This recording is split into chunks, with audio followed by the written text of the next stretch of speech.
Atos, capítulo 16, versículo 31, diz assim: E eles disseram: crê no Senhor Jesus Cristo e serás salvo tu e tua casa. Para mim aqui está perfeito o som. Não sei como é que está a captação de áudio lá, mas para mim está perfeito. Muito obrigado. Queridos, deixa eu dizer o seguinte para vocês. Aqui nós estamos com um texto, uma estrutura, o livro de Atos. Lucas, o mestre Lucas, o doutor, o médico Lucas, ele está escrevendo aqui e contando um fato muito importante que nós aprendemos muito. Quando Paulo, ele está desenvolvendo o ministério dele, ele está atuando nas cidades e ele se depara com uma mulher. E essa mulher que ele se depara, dentro do contexto da caminhada dele, essa mulher dizia assim, em alto e bom som, dizia: aí está os dois homens de Deus, aí está dois profetas do Deus Altíssimo. E ela proferia essas palavras com tanta ênfase na rua, porém, a Bíblia diz, o apóstolo Paulo fala no versículo, o Lucas fala lá no versículo 18 do capítulo 16, que Paulo ficou indignado. Paulo se indignou com aquela mulher. Por quê? Porque a ação daquela mulher, embora ela estava dizendo uma verdade, que ali estavam dois homens de Deus, ela estava dizendo por um espírito, e um espírito maligno. Então ali a primeira coisa que eu vejo nesse fato, como é importante eu e você estar cheio do Espírito Santo para ter o discernimento daquilo que vem a nós. Porque às vezes aquilo que vem para nós da parte externa, que a gente ouve, não é de Deus, mas nos coloca numa situação boa, algo que é verdadeiro às vezes, algo bom, algo que de repente nos traz um certo conforto, e a Tanise já me antecedeu aqui falando daquela egolatria que o ser humano tende a ter, de se se achar melhor, mas muitas vezes, meus queridos, muitas vezes não é de Deus aquilo que estamos ouvindo. E aí o Espírito Santo dentro de nós nos dá o discernimento de que o que é de Deus e o que não é de Deus. E aí o apóstolo Paulo se indigna com isso e repreende aquele espírito maligno. A Bíblia diz que ele expulsa aquele espírito maligno. Porém, o espírito maligno que estava nessa mulher, que era escrava de uma trupe de pessoas, e essa trupe era carreirista, essa turma de pessoas era carreirista lá na época. Essa mulher, ela adivinhava os vencedores das carreiras, ela pré-adivinhava por um espírito diabólico qual era o animal que venceria a carreira. E aí então essas pessoas sabiam qual é que era, apostavam e ganhavam dinheiro através de uma escrava de homens, que era escrava de Satanás. Olha só, uma escrava de homens que era escrava de Satanás. Paulo então repreende aquele espírito e a mulher se torna livre daquele demônio. Irmãos, a melhor coisa que um ser humano, o melhor momento, o ápice de um ser humano é quando ele está assim escravo de Satanás, ele se sentir livre disso. Sai um peso. Eu conversei já com várias pessoas que tiveram assim libertações miraculosas do poder de Deus, por causa de serviços, de demônios que estavam alojados naquelas pessoas, e elas contam. O irmão Elton é uma pessoa que eu presenciei, e vocês conheceram ele aqui, presenciei assim a ação de Deus muito grande, libertando ele de muitos espíritos que estavam sobre ele, porque a procura da saúde da sua esposa, ele foi à busca de tantos recursos demoníacos, feitiçaria, macumbaria, benzimento, e isso foi acumulando demônios na vida dele. E aí quando ele foi liberto daqueles demônios, ele me contando, ele disse: olha, houve uma guerra dentro de mim, mas quando foi expulso aquele demônio, né, numa ação espiritual, ele disse: eu me sentia assim que eu estava voando, leve, de uma forma sobrenatural. Essa mulher então, ela tem isso. Ela tem essa experiência, ela recebe aquela libertação fantástica, mas imediatamente, as pessoas que ganhavam dinheiro com ela se tornam adversários de Paulo. E eram poderosos, e eles fazem com que Paulo vá parar dentro de uma prisão. São açoitados em público, mesmo sendo cidadão romano, que era impossível. O cidadão romano não podia ser açoitado em público sem antes passar por um julgamento. Mas eles são açoitados, são maltratados e colocados na prisão. E a Bíblia diz que eles foram colocados no cárcere inferior, amarrados os pés ao tronco. Meus irmãos, sabe o que quer dizer isso? Primeiro nós precisamos entender o que era um cárcere romano. Cárcere romano, uma prisão romana, geralmente era um buraco feito numa rocha, numa grande rocha, feito uma grande cratera, uma grande caverna. Nessa caverna, ela era cheia de seções, de portas de ferro, cheia de seções e pequenas cavernas, onde ficavam as celas que nós conhecemos nos presídios hoje, parecido com isso. Porém, conforme eles iam cavando, eles iam afundando, mais a parte do fundo ficava mais baixo, ficava em declive.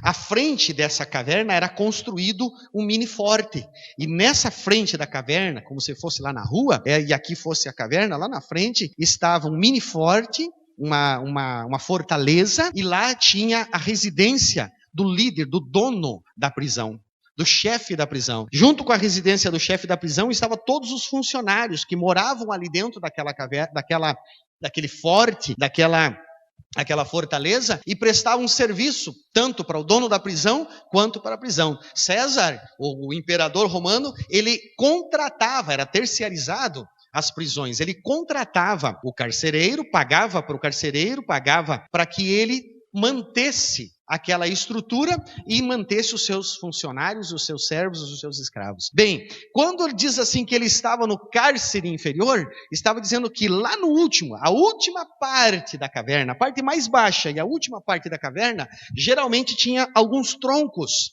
de madeira cravado ali na rocha, e as pessoas que eram prisioneiras, que eles queriam maltratar mais ainda, eles colocavam lá naqueles troncos e amarravam eles pelas pernas. Eles tinham que sentar, colocar as pernas à volta daquele tronco e eram amarrados lá embaixo. O grande problema é o seguinte, que não existia contexto sanitário nas cavernas. Não existia privada, não existia nada disso. O que existia era somente as peças, e lá no fundo o que acumulava? Todos os resíduos da caverna, as fezes, a urina, os restos de alimento. Chegavam os carcereiros, os funcionários, e fincavam ali baldes de água, tiravam baldes de água na portaria, iam limpando o que tinha na frente, e aquilo caía tudo lá embaixo no cárcere inferior. Lá então, geralmente, via de regra, no mínimo a pessoa estava sentado, amarrado ao tronco, e no mínimo até a sua cintura estava coberto desses dejetos,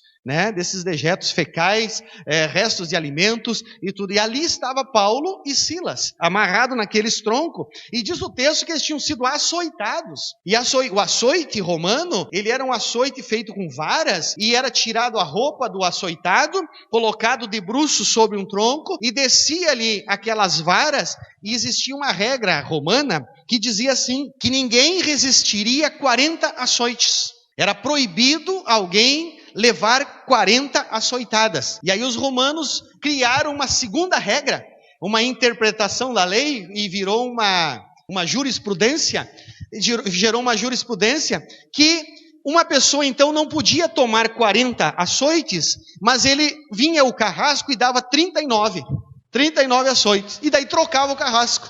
E aí o outro vinha lá e dava 39 de novo, e aí trocava o carrasco periodicamente. Por isso que Paulo diz lá, numa carta, na sua defesa, lá no final de Atos, ele dizendo assim, eu enfrentei 5 quarentenas menos 1 de açoites. Foi nesse dia que ele tomou, então, 5 vezes, não dava 40, 39. Parava, trocava o carrasco. 5 carrascos passaram. Você imagina uma pessoa levando quase 200 chicotadas, 200 menos 5, 195 chicotadas às suas costas, de vara, desnudado, e agora imersos em dejetos fecais, imerso naquele líquido, com as suas costas toda lafronada, tanto ele como Silas. E lá estavam eles naquela situação, e a Bíblia diz, aleluia, que era meia-noite, era quase meia-noite, e aqueles 2 homens estavam sentados no cárcere inferior, amarrados aos troncos, chicoteados, e oravam e cantavam ao Senhor Jesus, aleluia.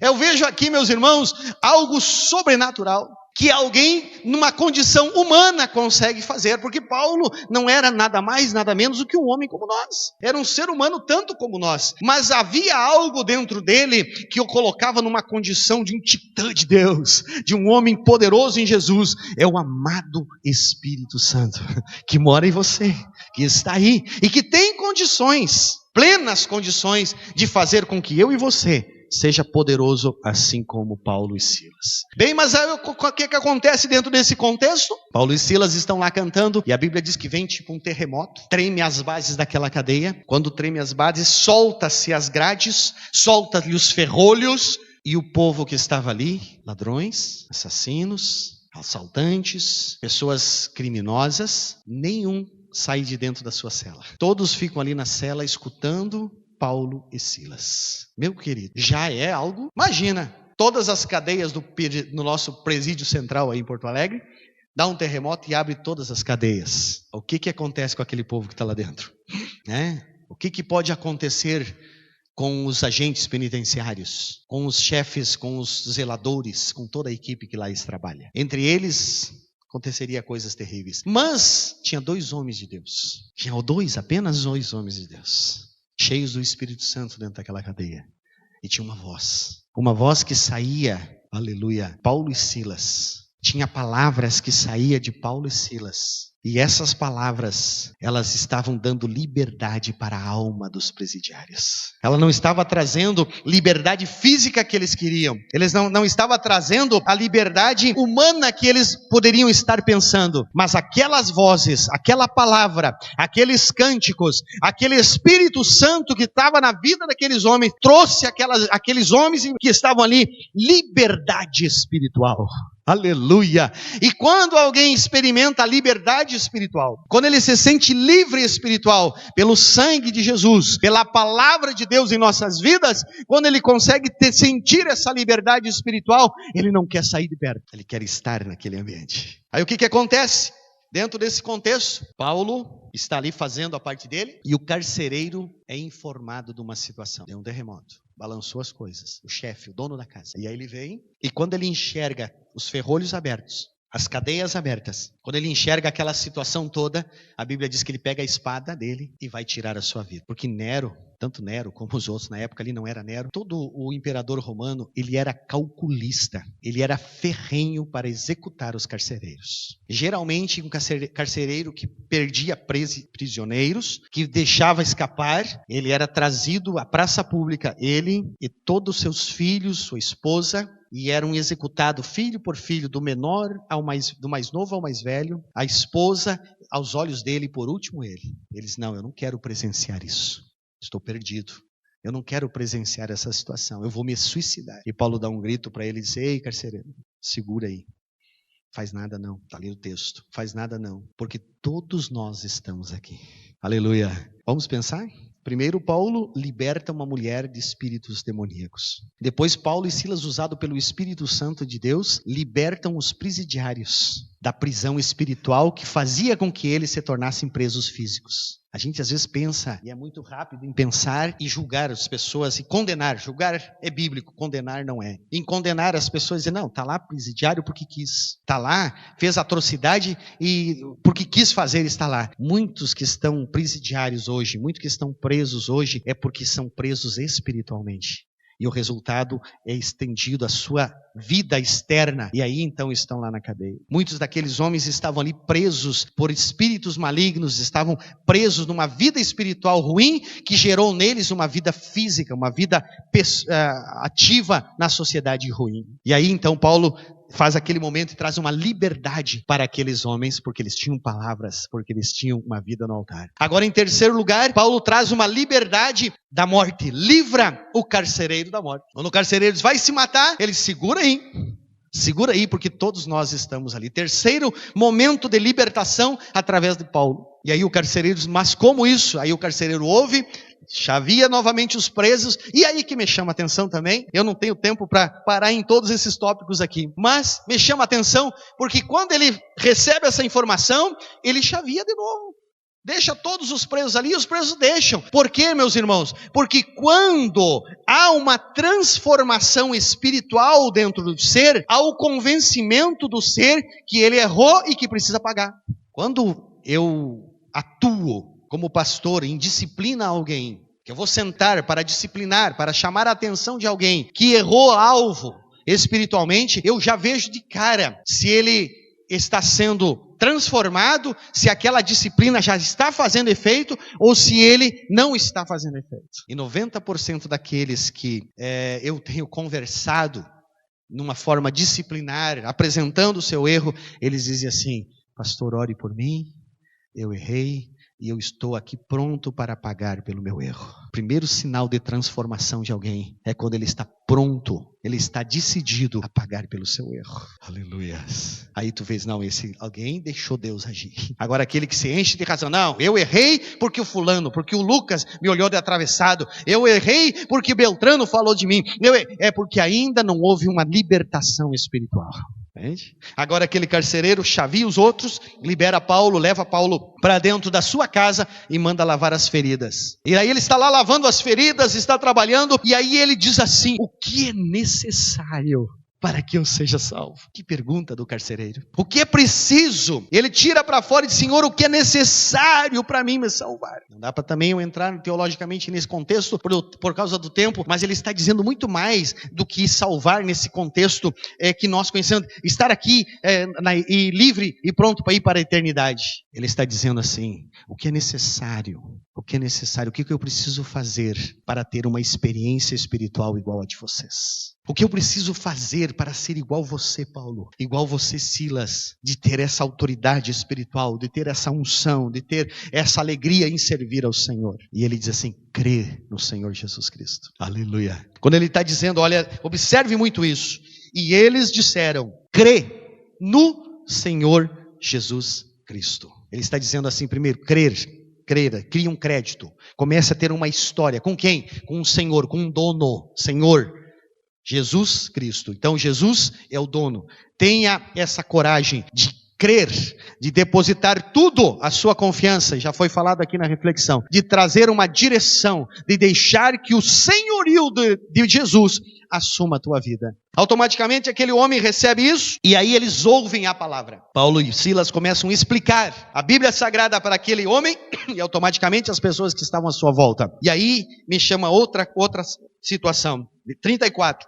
Tudo isso está acontecendo nesse ambiente fortaleza que eu expliquei para vocês. Tudo isso está acontecendo ali dentro desse ambiente. Ele tira eles para fora, leva lá para um ambiente onde ele vai ser lavado, onde eles vão ser limpos, provavelmente num banheiro público da cadeia. Ele manda alguns escravos limpar, tirar as feridas, tirar as fezes de dentro dos vergalhões de corte do Paulo e Silas. Ele com certeza passa um hisopo ali com algum vinho e vão trabalhando eles e conversando e eles pregando a palavra para eles. E dali um pouco eles: agora vocês estão limpos. Agora vocês provavelmente colocaram umas roupas em Paulo e Silas e eles: agora você vai sentar, oh aleluia, na mesa da minha casa. 34. E levando-os à sua casa, lhe pôs a mesa. E a sua crença em Deus alegrou-se com toda a sua casa. O que ele faz, o carcereiro? Ele tira aqueles homens daquele ambiente e leva para dentro da sua casa, dentro do seu habitat ali dentro daquela fortaleza. Tinha a casa do chefe, a casa do líder. Aqui vocês que conhecem muito essas fazendas, geralmente tem a casa do pessoal que trabalha na fazenda, tem alguma casa para um almoço, para a refeição, e tem lá de repente mais distante, organizadinha, a casa do chefe, que é visitado periodicamente por aquela mulher que trabalha na faxina ali, que faz uma limpezinha, de repente na casa do chefe. E não é todos que vão lá sentar na mesa do fazendeiro, mas naquele momento, aquele homem, ele tira, aleluia, aqueles presidiários lafronados, cortados, que tinham sido humilhados em praça pública no dia anterior, e leva para a sua mesa, aleluia, e coloca para a sua mesa. Por quê? Porque ele entendeu a profecia. Qual era a profecia? Crê no Senhor Jesus Cristo e será salvo tu e a tua casa. A palavra casa aqui é oikos no grego. Está dizendo: crê no Senhor Jesus Cristo, será salvo tu e as pessoas do teu relacionamento próximo. Ele reúne as pessoas do seu relacionamento. Ele reúne as pessoas, de repente os seus chefes, os seus funcionários chefes. Ele reúne ali naquela mesa, de repente, os seus escravos mais afamados. Ele reúne ali os seus filhos físicos, seus filhos biológicos. Ele reúne ali a sua esposa. Ele reúne ali pessoas, de repente, que estavam na parte da contabilidade dele, na parte administrativa. Os líderes dele, ele reúne ali na sua casa e coloca Paulo em evidência e Paulo e Silas em evidência. E diz assim: esses caras aqui aleluia, tem uma palavra de libertação. Oh, aleluia. Bendito e engrandecido é o nome do Senhor. Queridos, a Bíblia diz que o carcereiro se alegrou.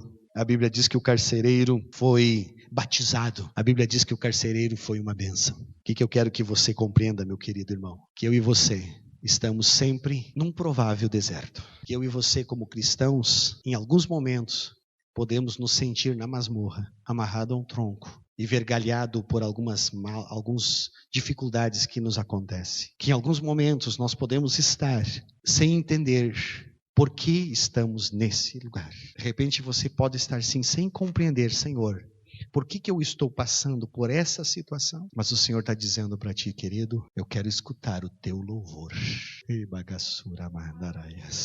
Eu quero escutar a tua oração. Não porque Deus está dizendo assim, eu quero escutar para me fazer o meu ego, Deus dizendo, o meu ego fica grande porque tu se recorreu a mim para solucionar o teu problema. Não, Deus está dizendo assim, enquanto estiver alguém adorando na tribulação, enquanto estiver alguém falando comigo, mesmo na luta, tem alguém na sua volta ouvindo e dizendo, ei, tem uma referência para mim aqui.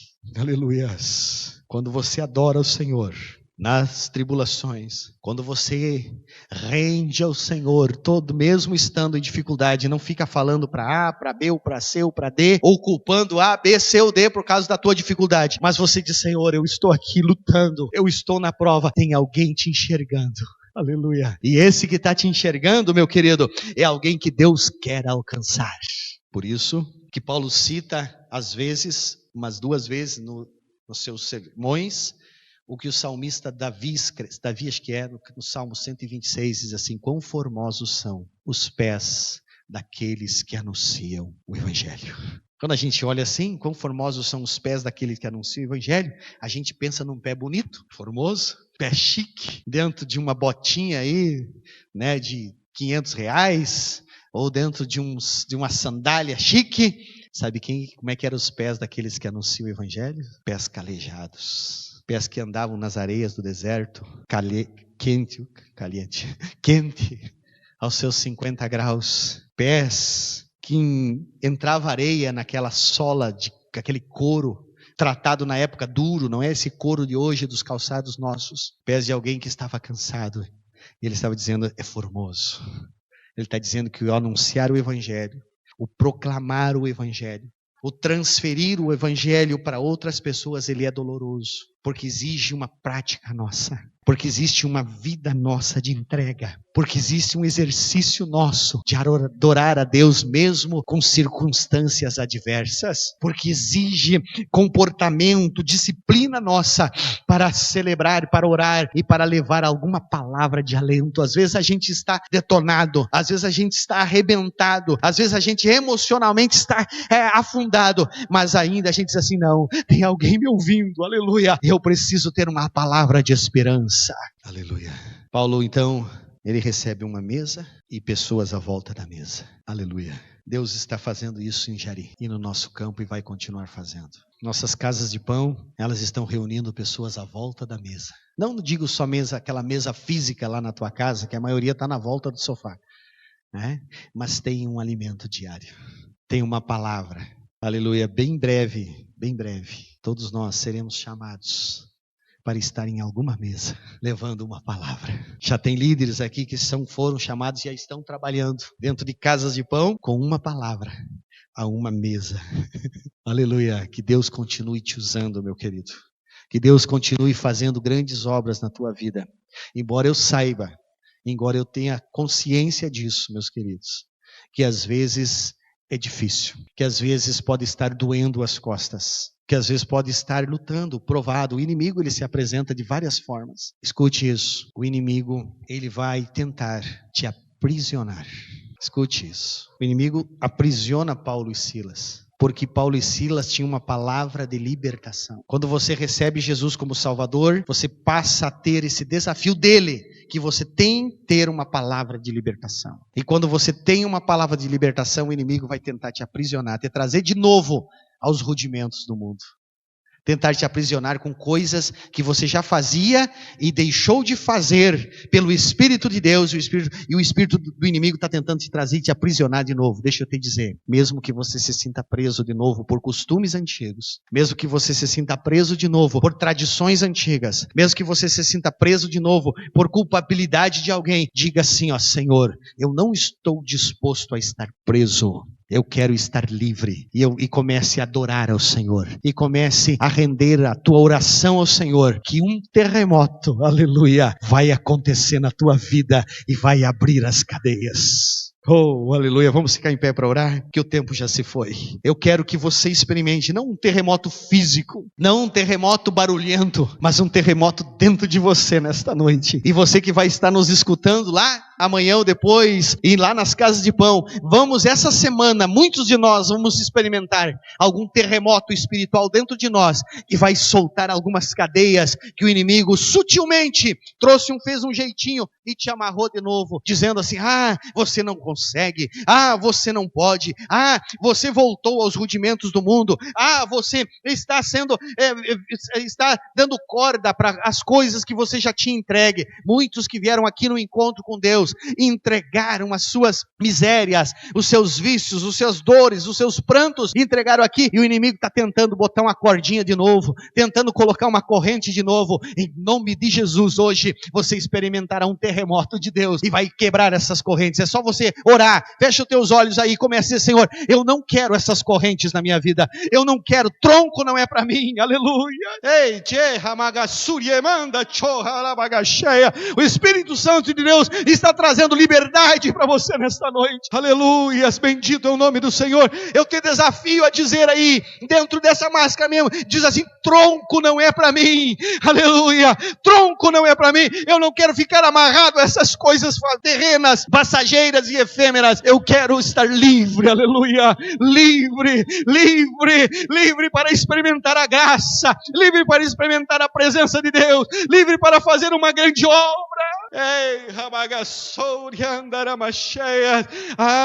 O Senhor tem liberdade para nos dar, o Senhor tem liberdade para te trazer, meu querido. O Senhor quer desamarrar as amarras que te prende no mundo espiritual, no mundo emocional, no mundo físico. Pastor, você não sabe, o Espírito Santo está me trazendo algumas coisas aqui. Pastor, você não sabe, o meu financeiro, eu não consigo sair dessa situação, está difícil. Deixa eu te dizer, tem um terremoto no teu financeiro em nome de Jesus. Oh, aleluia, que te deixará livre. Tem um terremoto na tua vida física, para te trazer saúde e te trazer libertação nesta noite, aleluia. Oh, tem um terremoto de Deus para a tua vida nesta noite, meu querido. É somente você dizer, Senhor, eu quero te adorar, eu quero te exaltar, eu quero te agradecer, aleluia. Levanta a tua mão para o alto e começa a adorar o Senhor, e começa a glorificar e exaltar o Senhor. Oh, aleluias, adore e celebre ao Senhor, Ele está aqui para fazer coisas grandes na tua vida.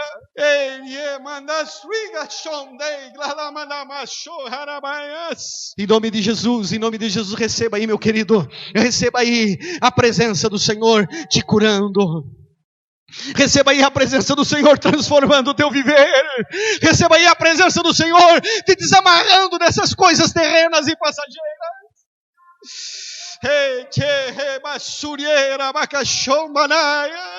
Receba aí, meu querido. O Senhor está ministrando coisas grandes nessa noite. Oh, aleluias!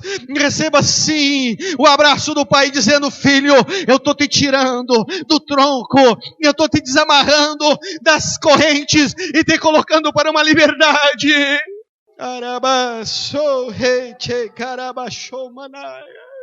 Que o óleo do Espírito Santo venha curar as tuas feridas nessa noite. Que o óleo do Espírito Santo venha sarar as tuas dores nesta noite. Aleluia, tem roupa nova para você. Oh, glória, tem roupa nova para você. Paulo e Silas recebem roupa nova do carcereiro, e ele vai te levar a sentar a mesas.